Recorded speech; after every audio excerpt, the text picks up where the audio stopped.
Dios le bendiga a mis hermanos de una manera especial. Te habla tu hermano Apocalipsis Ogando Morillo. Para mí es un honor el poder contar con este espacio para edificación, para el estudio de la palabra de Dios. Así que sin más, iniciamos con la clase de hoy.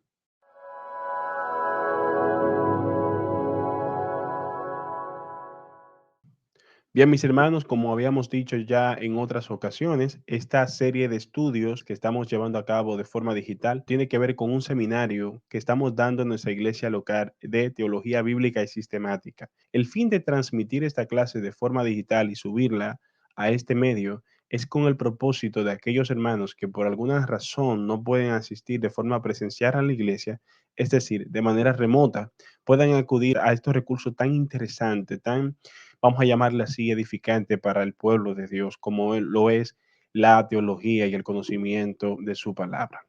Así que hemos subido ya 3 clases y esta es la última, es decir, la número 4 de lo que es el estudio de la hermenéutica. Básicamente hemos hecho una exploración de lo que es o una introducción a lo que es la hermenéutica como tal. Entonces, hemos hablado acerca del origen, la etimología de la palabra hermenéutica, de dónde proviene esta palabra, de su raíz, cuál es el uso que se le ha dado a la hermenéutica a lo largo de la historia y, a su vez, cuál es la importancia que tiene para hoy en el contexto de la iglesia evangélica cristiana. Así que hoy estaremos hablando acerca del método gramático histórico. Así que iniciamos. Si bien, ¿en qué consiste este método gramático histórico? Este método hermenéutico es sin lugar a duda el mejor método para llegar a una exégesis objetiva y, como su nombre lo dice, se basa en 2 clases de análisis para alcanzar dicha objetividad exegética. Me explico. Se basa en lo que es la gramática y la historia. La primera clase de análisis es la gramatical, que busca aplicar las reglas semánticas, es decir, cómo se emplean las palabras en el sentido gramatical en referencia a los idiomas originales, literarias y de contexto en el pasaje bíblico. La hermenéutica, en este sentido gramatical, busca el origen de las palabras y tomando en cuenta el contexto en que esas palabras son mencionadas. La segunda clase es la clase histórica, que es el estudio histórico que consiste en conocer lo mejor que se pueda la situación del autor y de su audiencia original. Por ejemplo, cuando nosotros vamos a las escrituras y ciertos pasajes en cierto libro estamos leyendo, lo ideal es identificar, como habíamos mencionado, al autor de, de dicho libro, la persona quien está hablando, la persona que en este caso estaría emitiendo el mensaje y a su vez nosotros familiarizarnos, conocer cuál era, vamos a llamarlo así, el contexto de que rodeaba a esa persona, cuál era la cultura. Entonces, el método gramático histórico se basa en eso, en conocer el autor, qué pensaba, qué, cómo vivía, cuál era su situación política y social en ese entonces. Y eso lo vamos a ver más adelante. Históricamente, este método se desarrolló de forma oficial durante el siglo IV por Teodoro de Monsuesta y Juan Crisóstomo. Otros personajes que también practicaron este método gramático histórico fueron Basilio el Grande, Gregorio de Niza y Gregorio Nacianceno, conocidos también como los tres Capadocios. ¿Quién fue Teodoro de Monsuestia? Nace en el año 350 al 428 después de Cristo. Fue un obispo y teólogo de la Iglesia del Este, también conocida como la Iglesia Siria o la Iglesia Nestoriana, en el siglo IV y en el siglo V. Es conocido por su enfoque en el estudio bíblico y por ser uno de los primeros exegetas cristianos en utilizar el método histórico gramático crítico en la interpretación de las escrituras. Sin embargo, algunas de sus enseñanzas fueron consideradas heréticas por la Iglesia Católica y las iglesias orientales. Y por esta razón, algunos de sus escritos fueron considerados como heterodoxos, que quiere decir que salen de lo que es la ortodoxia cristiana. A continuación, presentamos algunos de los puntos más controvertidos de su teología. Número 1. Negó la idea de la expiación y la redención de los pecados a través de la muerte de Jesucristo en la cruz. En su lugar, sostuvo que la muerte de Jesús solo fue un ejemplo de amor y obediencia, y que su sacrificio no tuvo ningún valor salvífico en sí mismo. contradiciendo lo que nosotros podemos ver a la luz de las Escrituras cuando dice Efesios 1:7, en quien, en Cristo, tenemos redención por su sangre, el perdón de pecados, según las riquezas de su gracia. Vemos que Pablo aquí en Efesios no está hablando que el sacrificio de la cruz tuvo un valor meramente amoroso, sino que fue más allá de una muestra de amor, como nos dice también Juan 3:16. La cruz se representa la reconciliación entre Dios y los hombres a través de la muerte del unigénito Hijo Santo y verdadero, ese sacrificio acepto ante los ojos de Dios. Segundo punto controversial dentro de la teología de Teodoro fue que sostuvo que la divinidad de Jesucristo, escuche esto, mis hermanos, se manifestó plenamente solo después de su bautismo en el río Jordán y no desde su nacimiento. Es decir, él decía que la divinidad de Cristo salió a relucir después del bautismo de Cristo. Es decir, esa divinidad que lo identifica como Dios, que antes del bautismo Cristo no era Dios, Cristo era un ser humano común y corriente.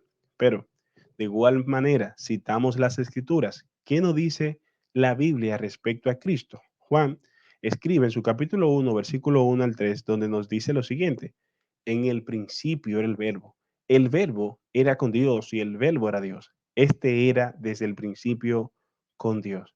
Vemos que Cristo existía aún antes de la encarnación. Ya Él era Dios. O sea, no fue Dios después de su bautismo. Su divinidad no arrancó después del mismo, sino que ya Él era divino antes de su bautismo, incluso antes de su encarnación. Tercer punto, negó la existencia del pecado original y la necesidad del bautismo para la remisión de los pecados. ¿Qué nos dice la Biblia respecto al pecado original y nuestra heredad de Adán en este sentido? Romanos 5:12 nos dice, por tanto, como el pecado entró por el mundo, por un hombre, y por él, por ese hombre, Adán, la muerte, así la muerte pasó a todos los hombres por cuanto todos pecaron. Pablo dice que el pecado entró por Adán.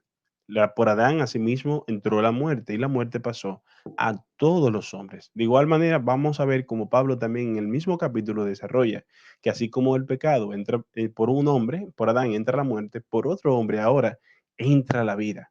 Por uno entró la muerte, por uno entró la desgracia y por otro hombre, o sea, Cristo, entra la gracia, entra la redención, entra lo que es la reconciliación con Dios. Entonces, contradiciendo todo lo que Teodoro decía, Pablo asume a través de las mismas escrituras, nos enseña que hemos heredado el pecado de Adán, Adán como representante federal de todos los hombres. Y cuarto punto que Teodoro enseña, dice que enseñó que el Espíritu Santo no es una persona divina, sino que simplemente es una fuerza divina. Es decir, que el Espíritu Santo no es una persona, que es una fuerza. Ya nosotros podemos tener una idea de lo que hoy enseñan también muchas denominaciones que creen esto. Por ejemplo, un caso por citar son los testigos de Jehová, los unicitarios, los judaizantes o el judaísmo. Considera al Espíritu Santo como una mera fuerza que tiene carácter divino, evidentemente, pero que no es no tiene personalidad.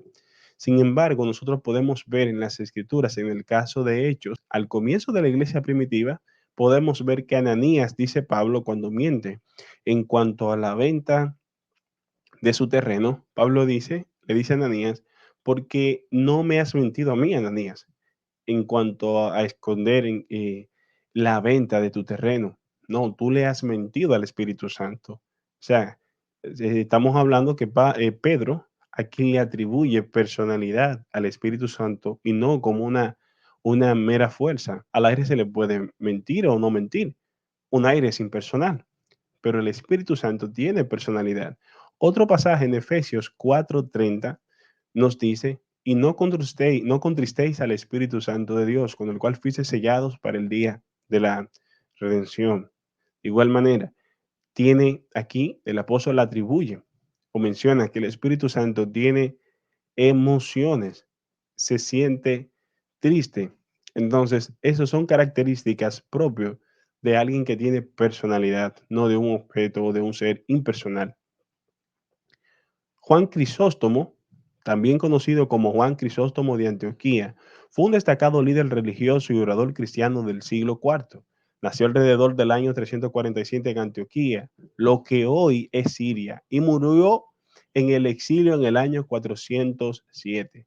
Fue un influyente teólogo y predicador y obispo, conocido por sus sermones elocuentes y su compromiso con la reforma de la iglesia. Crisóstomo fue ordenado sacerdote en el año 386 y se convirtió en obispo de Constantinopla en el año 398. Posteriormente, el método gramático histórico fue relegado y otros sistemas de interpretación adquirieron popularidad en la iglesia, especialmente el método medieval de la cuádriga. ¿En qué consistía este método? Fue establecido oficialmente en la Edad Media y consistía en buscar cuatro significados para cada texto, es decir, el significado literal, el significado moral, el alegórico y el anagógico. Por ejemplo, cuando el texto habla de Jerusalén, estos intérpretes que utilizan este método le asignan cuatro significados a la palabra Jerusalén, es decir, el literal, que era la ciudad histórica de Jesús, el moral, que era una referencia al alma del hombre, el alegórico, que decía que Jerusalén era la iglesia, y el anagógico, que decía que Jerusalén era el cielo. De manera que cada texto tenía cuatro sentidos o cuatro significados, como hemos mencionado: significado literal, significado moral, significado alegórico y significado anagógico. No fue sino hasta el siglo XVI, cuando Martín Lutero y Juan Calvino, que el método gramático histórico volvió a cobrar fuerza y presencia dentro de la iglesia. Ahora, aquí surge la siguiente pregunta: ¿por qué la importancia del uso de este método hermenéutico? En palabras de Juan Calvino, decía: la primera labor de un intérprete es permitir al autor que diga lo que la Biblia dice, en vez de atribuirle lo que nosotros pensamos que habría de decir. En otras palabras, no utilizar este método durante nuestro estudio de la Biblia nos llevaría muy probablemente a una incorrecta interpretación del texto sagrado. ¿Cuál es el uso de este método entonces?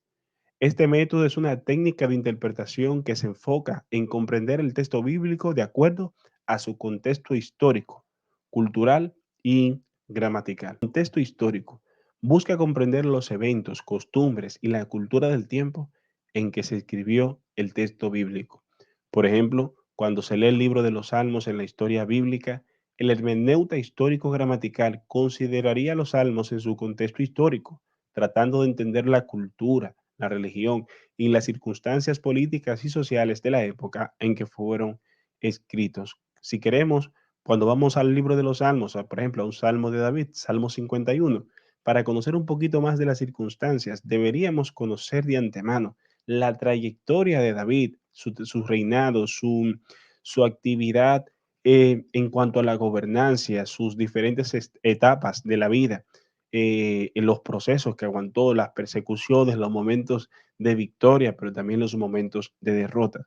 Entonces, cuando ya conocemos en los libros históricos, llámese Primera y Segunda de Samuel, Primera y Segunda de Reyes, Primera y Segunda de Crónicas, donde nos habla de David, podemos tener un contexto más amplio. Por ejemplo, cuando él escribe Salmo 51 ya mencionado. Contexto cultural. Busca entender el significado de las palabras y expresiones de acuerdo al contexto cultural en que se escribieron. Por ejemplo, cuando nosotros vemos alguna expresión o una frase, debemos situar la época en que se dijo y cuál era el contexto cultural donde se empleó dicha frase. Un ejemplo de ello se encuentra en Hechos, capítulo 17, y vamos a citar parte de dos versículos, el versículo 28 y el versículo 29, donde el apóstol Pablo nos dice lo siguiente: en él vivimos y nos movemos y somos. Hechos 17, 28. Es interesante que esta frase es una cita del poeta cretense Epímenes, que era, ¿verdad?, un poeta de aquella cultura. En el versículo 29, Pablo dice: linaje de Dios somos. Esto es una cita de Árato que provenía de la región de Cilicia, de donde Pablo era oriundo. Como podemos ver, tanto en el versículo 28 como en el versículo 29 del libro de los Hechos, el apóstol Pablo utilizó como recurso estas frases de estos dos poetas no cristianos como un fin para llegar al, al corazón de esas personas a través de la predicación del Evangelio. Pablo hizo una apología, hizo una defensa de la palabra de Dios, utilizando como recurso, ¿verdad? Por así decirlo, eh, citas de autores no creyentes. Y esto es interesante en cuanto a lo que es la apologética, que ya después estaremos hablando de ello. Número 3, contexto gramatical. Busca entender la gramática y la estructura del texto bíblico para llegar a una interpretación más precisa. Busca entender la gramática y la estructura del texto bíblico. Por ejemplo, cuando se lee el libro de Apocalipsis en la Biblia, el hermeneuta histórico gramatical presentaría atención a la síntesis y a las palabras utilizadas para comprender el significado del mensaje profético. Sabemos, mis hermanos, que cuando se estudia el libro de Apocalipsis debemos considerar cómo el libro de Apocalipsis ha sido asumido a lo largo de toda la historia de la iglesia cristiana. Y para ello existen algunas posturas referentes a dicho libro. Por ejemplo, está la postura preterista, que es aquella postura que presupone que ya el libro de Apocalipsis tuvo un cumplimiento a lo largo de toda la historia y que hay partes allí que evidentemente, enfocándose principalmente en los primeros capítulos, que ya tuvieron, vamos a llamarle, ya tuvieron un cumplimiento en la historia y que hay otras partes de dicho libro que son simbólicas. Tenemos también la postura moralista, que considera que el libro de Apocalipsis no es algo ni que ya se cumplió, ni que tampoco son eventos futuros, sino que más bien tiene un valor más moral, un valor más simbólico, más poético, que nada de lo que se menciona allí es literal. Esta es la postura moralista y la otra postura es la postura futurista, que entiende que gran parte del Apocalipsis tiene un fin futuro, tiene que ver con la gloria futura y con unos eventos que han de acontecer a medida la venida de nuestro Señor Jesucristo se esté acercando. En general, el método hermenéutico histórico-gramatical busca comprender el texto bíblico de manera precisa y cuidadosa, teniendo en cuenta su contexto histórico, cultural y gramatical. Esto puede ayudar a evitar interpretaciones erróneas o forzadas del texto y a llegar a una comprensión más completa y precisa del mensaje que se quiere transmitir. Para mí, en lo personal, de estos dos métodos que hemos hablado en toda esta clase, de la introducción a lo que es la hermenéutica bíblica y sistemática, para mí el más eficiente, es decir, si tenemos por este lado el método literal alegórico y el método gramatical histórico, yo me quedo con el método gramatical histórico. Pero esto es lo personal. Tú puedes decidir con cuál de los dos te identificas. Así que, mis hermanos, sin más, para nosotros ha sido un privilegio, ¿verdad? Recuerden suscribirse, dar sus comentarios para que así nos puedan ayudar con el algoritmo de YouTube. Sin más, se despide su hermano Apocalipsis. Será hasta la próxima.